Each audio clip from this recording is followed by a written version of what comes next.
Fala pessoal, tudo bem? Estamos aqui começando mais um podcast Pode Sorrir Mais, sempre trazendo para vocês aí assuntos relacionados à saúde.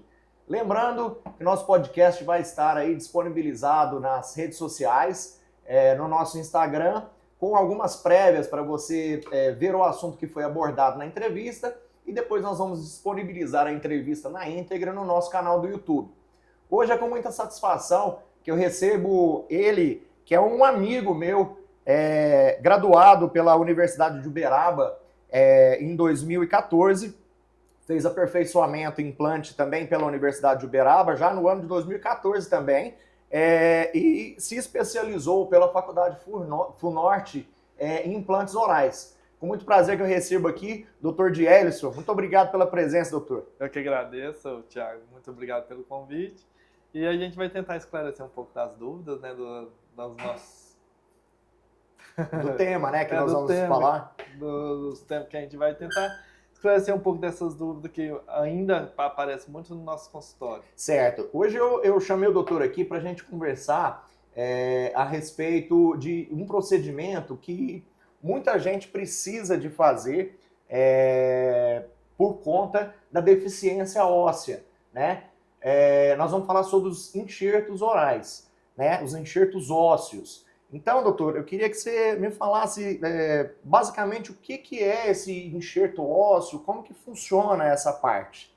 Então, o enxerto ósseo, Thiago, ele é meio que para reconstruir aquilo que foi perdido. Certo. Um exemplo, por exemplo, é quando você tem uma perda de um dente e você teve a perda daquele osso que estava em volta desse dente e impossibilita da gente estar colocando os implantes dentários.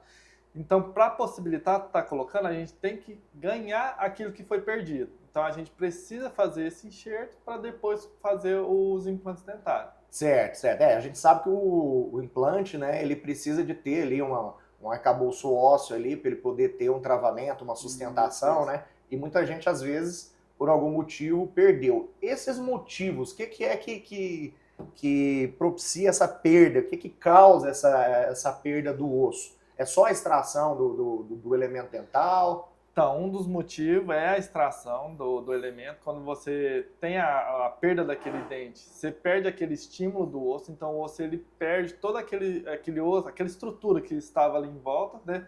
E também pela pneumatização dos seios maxilares, que são cavidades que a gente tem no rosto. E quando a gente respira pelo nariz, esse ar vai passar dessas cavidades antes para o pulmão. Funciona como se fosse um filtro do ar para proteger os pulmões. E quando você tem a perda desse elemento, com a respiração acontece a pneumatização, que ele toma conta daquele espaço onde antes tinha as raízes dentárias, essas cavidades vai tomar conta daquele espaço ali. Certo. Isso acontece na parte de cima, na maxila, isso, né? Em regiões posteriores. Posteriores. Isso. Já na região anterior, a gente tem a perda de largura do osso. Quando a gente perde os dentes anteriores, aquele osso que está mais à frente, a tendência dele é afundar, é afinar. Certo. Então, quando também tem o afinamento desse osso, impossibilita a gente estar colocando os implantes, porque aí o implante ele também tem uma largura específica para estar colocando o travamento dele. Certo. Então, vamos lá de novo. Essa questão só para esclarecer para o pessoal que é leigo, que não entende muito bem essa questão da anatomia da face, né? Nós temos nessa parte posterior da maxila, que é a parte superior dos dentes, né? O seio maxilar, que ele tem uma comunicação ali com a fossa nasal, com o nariz, né? Isso e ali mesmo. perdendo os dentes naquela região ali, isso vai causar essa diminuição do osso? Isso, aí no caso ele geralmente causa diminuição em questão de altura. Certo. A pneumatização, essa cavidade vai começar a descer, onde antigamente existiam as raízes dos dentes. Certo. Essa cavidade vai começar a descer e tomar conta daquele espaço ali. Então vai diminuir a questão da altura. E também o implante ele tem questão de altura e largura para poder fazer esse travamento e ser sucesso, né? Certo, certo. E como que começou esse negócio de... existe uma possibilidade de colocar um osso no lugar onde o paciente perdeu? Como é que foi um histórico dessa descoberta aí? Então, os enxertos ósseos, eles começaram mais ou menos por século XX, que é mais ou menos como fosse na região, como começou também os implantes dentários. O que eles viram que, como os implantes dentários eles faziam uma osseointegração, eles pensaram também que o osso também poderia ter essa osseointegração. Foi aí que começaram a entrar os enxertos ósseos. Porque a maioria dos implantes, antigamente, eram os implantes chamados implantes agulhados, que é como se fossem várias agulhinhas que eram colocadas, Certo. e aí em cima fazia o dente em cima dessas Olha agulhinhas. só como evoluiu, né? Evoluiu bastante. É. Porque antigamente o trauma que o paciente tinha era muito maior do que hoje. Certo. Hoje em dia você consegue fazer um procedimento cirúrgico de enxerto, a paciente praticamente não vai ter inchaço, não vai ter rostidão. Certo, mas como que eram esses enxertos, então, anteriormente? Anteriormente eles começaram com os enxertos autógenos, que é quando a gente retira do próprio paciente. Ou pode ser daqui do mento, né, do queixo, ou pode ser do ramo da mandíbula, regiões posteriores, e é colocado na região onde está essa falha óssea. Certo. E aí depois eles começaram a utilizar os bancos de ossos, que vinham de pessoas que faleceram. Certo. Esses ossos, eles eram tratados, tirado todo o DNA e utilizados somente a estrutura. Que aí o paciente ele fazia essa doação desse osso, certo, e o dentista fazia a coleta desse osso para estar utilizando no paciente. Só que hoje em dia quase não se utiliza por causa da burocracia. Entendi. Porque para você utilizar um osso desse, tem que saber qual é a região, de onde vai ser colocado, o dia da cirurgia. E assim, há técnicas hoje que diferenciaram, os ossos que diferenciaram hoje é melhor do que desses bancos de ossos. Entendi. Olha, então, que interessante, né? Tinha um banco de ossos. O osso, então, era de cadáver. Era de cadáver. Isso, né? A pessoa doava o corpo ali para poder fazer esse tipo de procedimento. E isso passava por um processo. Porque a pessoa, eu já vi gente, né, no consultório perguntando, mas vai colocar... eu fiquei sabendo que vai colocar osso de pessoa morta na minha boca, que eu não quero isso não. Como é que... Ainda assim, chega paciente, quando se fala de enxerto ósseo, a primeira pergunta é da onde vem Da onde vem, né? A gente é questionado isso, né? A primeira pergunta é isso, da onde vem esse osso? E aí você tem que esclarecer que hoje em dia não se utiliza mais esse banco de ossos, porque teve já casos de contaminação certo, por HIV, que foi utilizado esse banco de ossos. Então, assim, eles meio que descartaram a utilização disso. Certo. Existe ainda o banco de osso, mas não é utilizado mais. Hoje em dia, o que se utiliza mais é os interxenógenos, que é retirado de animal, que ou é um boi ou é um porco. Sim, nós vamos falar. Nós vamos falar sobre isso, né? Que na verdade, só utiliza o cálcio, né? Que é a estrutura para a solidificação do tecido ali ósseo. Certo. E também, hoje em dia, utiliza muito osso sintético, que são aqueles que são fabricados em laboratório. E tem também os enxertos mixtos. Mas hoje em dia, 90% dos casos os enxertos que vêm de outro animal e do sintético. Certo. Hoje ainda está utilizando o enxerto autógeno, que é do próprio paciente, que a gente tira de um lugar para colocar em outro, ou também caiu em desuso? Também caiu muito em desuso, por causa do pós-operatório. Certo. O pós-operatório, quando se retira um osso do próprio paciente, é mais complicado. Geralmente incha bastante, o paciente sente um desconforto. Porque ali você vai operar dois lugares, né? Duas regiões. Praticamente vai ser 2 cirurgias. Então, o paciente, até por questão de alimentação, fica um pouco impossibilitado. Certo. Então, caiu praticamente quase 100% de desuso. Ainda fazem, tem profissionais que fazem, só que hoje em dia compensa mais você estar comprando esse osso numa dental, ou na internet, que também vende, né, para pessoas da área da saúde. Sim. E está utilizando o paciente. Tá, me fala de novo então, a gente acabou entrando aí numa parte que eu já ia te fazer uma pergunta. Você falou comprando esse osso. Então esse osso, ele tem basicamente 3 tipos de enxertos, não é isso? Esclarece pra gente aí. Na verdade, são basicamente 4. São 4. São os autógenos, que é quando a gente retira do próprio paciente. Que é esse que você falou que está caindo em desuso também por conta da comorbidade do paciente, né? Do pós-operatório, né? Isso, o desconforto que ele sente. Hoje em dia também tem os halógenos, que é o que é retirado do banco de osso, que também hoje em dia não se faz mais. Os xenógenos, que é retirado de outra espécie de animal, que geralmente são bovinos ou suínos, e os sintéticos, que são aqueles que são fabricados 100% em laboratório. Certo, entendi. E a facilidade maior para esse tipo de enxerto é porque você já tem eles no mercado. Sim, sim. Porque, na verdade, se eu chegar hoje no Adental, eu escolho o tipo de osso que eu quero, eu pego ele ali. Certo. É como se você for no supermercado e comprar um objeto ali. Aí você não precisa de operar o paciente 2 vezes, já tem aquilo dali. Isso, aí já pegou aquilo, você já sabe o dia da sua cirurgia, utilizou e pronto. Certo. O paciente vai fazer somente uma cirurgia só. E como que é feita essa escolha do osso? Você me falou que tem esses vários tipos, né? Como que a gente vai fazer essa escolha? Qual que é melhor para uma região, para outra? Hoje em dia os ossos são refinados. Vai depender da região que vai ser colocado esse enxerto. Um exemplo, nessas regiões posteriores, que teve a perda do osso, que a gente precisa ganhar em altura, a gente utiliza um enxerto particulado. Enxerto particulado nobre, que a gente fala. Que é um enxerto propício para essas regiões. Ele como se fosse um grão de açúcar. Certo. Um grãozinho um pouquinho maior. Então aí a gente faz o levantamento dessa cavidade, que ela é revestida por uma membrana, e aí coloca um enxerto ali e esperar a cicatrização. Certo. E aí também tem os enxertos em bloco, que é utilizado mais na região anteriores, que é quando a gente quer ganhar largura de osso. Que nada mais é um bloquinho de osso mesmo, que a gente vai se preparar. Que legal. Você compra o bloco de osso. Você compra o bloquinho de osso mesmo. Certo. Só que você tem que preparar para aquela região. Geralmente ele vem num tamanho, e aí você não precisa daquele tanto de osso. Então você prepara ele antes da cirurgia, e aí fez a cirurgia, colocou ele parafusado ali e espera o período de cicatrização. Então, eu ia te perguntar isso agora. Como é que é colocado esse osso? Porque você vai colocar um bloco ali, você precisa de fixar ele de alguma forma, né? Sim. Como é que é colocado isso aí? Tem os parafusos próprios para isso, são uns parafusos menores, que se depois você quiser retirar, retira, se quiser manter, pode manter. Geralmente são retirados, porque ele começa a dar uma inflamaçãozinha na gengiva, certo. A gente retira.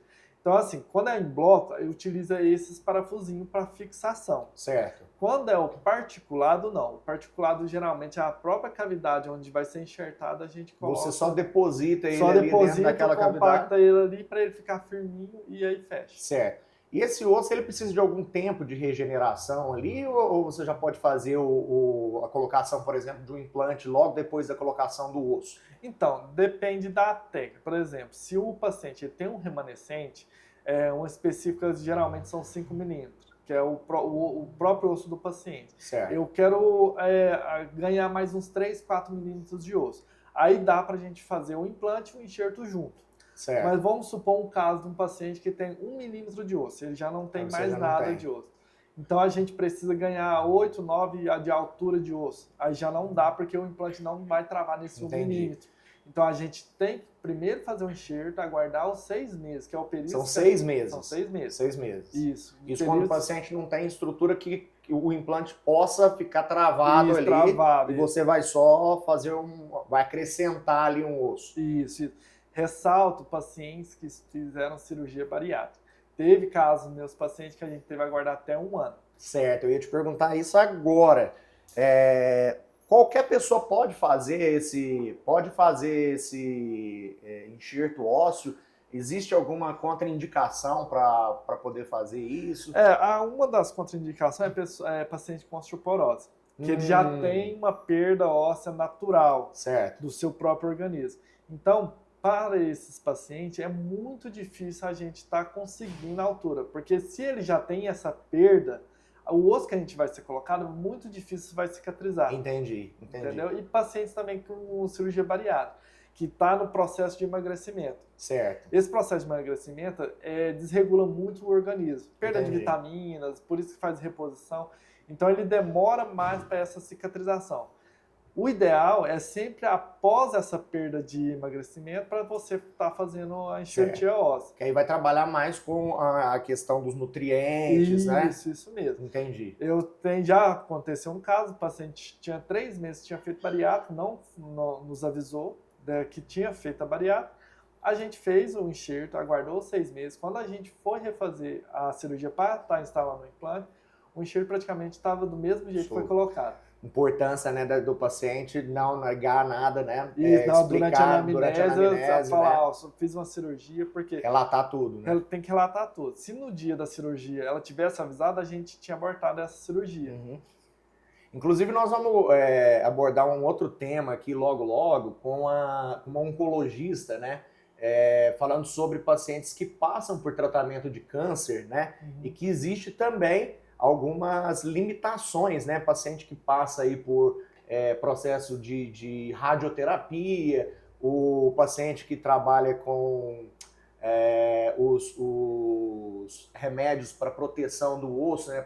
Proteção de metástase ósseas, né? Uhum. Para o enxerto ósseo, isso também é significativo? Sim, muito. Principalmente pacientes que estão em processo de radioterapia, região de cabeça e pescoço, que vai fazer, está fazendo o tratamento, ele não tem uma cicatrização adequada. Pelo contrário, ele pode sofrer uma osteonecrose, Sim. que é uma contaminação daquele osso e não cicatriza. Entendi. Então, nesses pacientes, não pode se fazer o enxerto. Seria uma contraindicação. É uma contraindicação. Seria uma contraindicação. Uhum. Tá. E após o procedimento, que é um procedimento cirúrgico, né? É um procedimento cirúrgico para a colocação desse enxerto. Quais são os cuidados que o paciente precisa de ter depois desse período? Imagine que o paciente vai precisar de ficar esses 6 meses, né? Vamos dizer, logo pós-operatório e durante esse processo aí, quais são os cuidados efetivamente que o paciente precisa de tomar? Nas primeiras semanas, principalmente pós-cirurgia, o paciente, quando ele for espirrar, ele tem que espirrar de boca aberta, para não gerar uma pressão negativa ali. Naquela região. Isso, e não expulsar esse enxerto para fora. Não pode chupar de canudinho, fumar também não. Certo. Tá? E tudo que gera essa pressão tem que ser evitado, principalmente na primeira semana da cirurgia. Certo. Que é quando ainda o tecido gengival não cicatrizou. Porque o tecido gengival ele vai funcionar como uma estrutura que vai segurar o osso ali em posição. Certo. Depois que ele tiver cicatrizado, aí sim o paciente pode estar voltando à rotina normal. Mas o ideal é na primeira semana ele evitar de fazer essa pressão negativa. Entendi. E o paciente que usa, por exemplo, uma prótese total, uma dentadura, né? Ele vai passar por esse procedimento, vai ficar 6 meses sem os dentes? Não. O paciente ele vai sair com a dentadura, só que você vai verificar se a dentadura está pegando naquela região. Entendi. O dentista, na hora de colocar, ele vai ver se está marcando ali a gengiva. Se estiver marcando, vai ter que desgastar na prótese, não pode ficar Tem que dar uma aliviada ali. Isso, o enxerto ele tem que ficar quieto, porque se ele ficar movimentando, não acontece essa cicatrização. Certo. Então, se a prótese ficar batendo ali, vai movimentar esse enxerto e não acontece essa cicatrização. Entendi. Então, sempre tem que verificar. Se estiver tocando naquela região onde foi enxertado, fazer um alívio ali na prótese para não deixar tocar. Mas o paciente pode ficar com dente. Pode ficar com dente. Então tá joia. Muita gente pergunta também sobre esse termo de rejeição. Existe isso? Existe essa possibilidade do organismo não absorver aquele osso, não estimular uma formação óssea nova no paciente? Existe isso? O termo é esse mesmo? O termo não é rejeição. Certo. O que acontece é que não acontece uma osseointegração. O seu organismo não integra com aquele osso ali, certo, ou com o implante, que também pode acontecer. Nesses casos, por exemplo, que não houve essa osseointegração, tem que se fazer uma nova cirurgia para retirar todo aquele enxerto ali, certo, e depois de 3 meses está colocando um enxerto novo. E também às vezes pode acontecer que na hora de você estar fazendo esse enxerto, se houver uma microperfuração nessa membrana, ele pode fazer uma contaminação desse enxerto. Entendi. Então, aquele enxerto contaminado, ele também não cicatriza. Então, certo, tem que retirar todo ele. Mas, no caso, não é rejeição. Não é rejeição. Esse tipo de enxerto, ele é totalmente biocompatível. Ele é igual aos implantes, é totalmente biocompatível. Entendi. Tanto o enxerto como os implantes dentários são totalmente biocompatíveis. A única diferença é que, às vezes, não há uma osseointegração. Certo. E que não hoje em dia, eu falo assim, que os enxertos a gente já utiliza, por exemplo, em ramo de mandíbula, em bacia, então certo, já se utiliza em várias partes dos corpos. Uhum. Então ele tem sim uma osseointegração, só que às vezes seu organismo não reconhece aquilo. Isso provavelmente vai depender muito do organismo da pessoa, do transoperatório, dos cuidados, né? Isso mesmo. É isso aí. E me fala um pouco sobre a relação de custo-benefício, porque o paciente pergunta muito para a gente, doutor, você tinha me passado aqui um orçamento inicial e agora nós vimos através dos exames radiográficos, tomográficos, né, que nós vamos precisar de fazer uma enxertia óssea. Isso vai aumentar o meu custo com relação ao tratamento? Vai me beneficiar mais com relação ao tratamento? Então, a gente sempre ouve isso, né, no consultório. No consultório. Infelizmente, hoje em dia, o enxerto ósseo ele é muito caro. Eu até brinco com meus pacientes e falo assim, que ele é mais caro que a grama do ouro. Então, assim, se um paciente que tem a necessidade do enxerto, realmente o tratamento dele vai ficar bem mais caro. Mas, às vezes, é necessário para estar colocando os implantes. Porque não adianta nada falar assim, não quero fazer enxerto, mas não tem vou conseguir pôr os implantes também. Não vai melhorar a qualidade. Não vai melhorar a qualidade dele. Eu quero tirar uma dentadura para colocar um protocolo para aliviar o céu da boca. Mas para colocar esse protocolo eu preciso fazer um enxerto. Não quero enxerto? Não tem como. Beleza. Olha aí, pessoal, tá vendo quanta coisa bacana, quanta curiosidade, né? Tenho certeza que muita gente aí tinha algumas dúvidas com relação a isso, né? Eu vou deixar aqui aberto agora para as suas considerações finais e mais uma vez agradecer o Dr. Dielson aqui pela presença no nosso podcast. Sempre um prazer recebê-lo aqui, tá bom? Eu que agradeço pelo convite, Thiago. Sempre precisar, você pode estar me chamando. A gente já é amigo há muitos anos.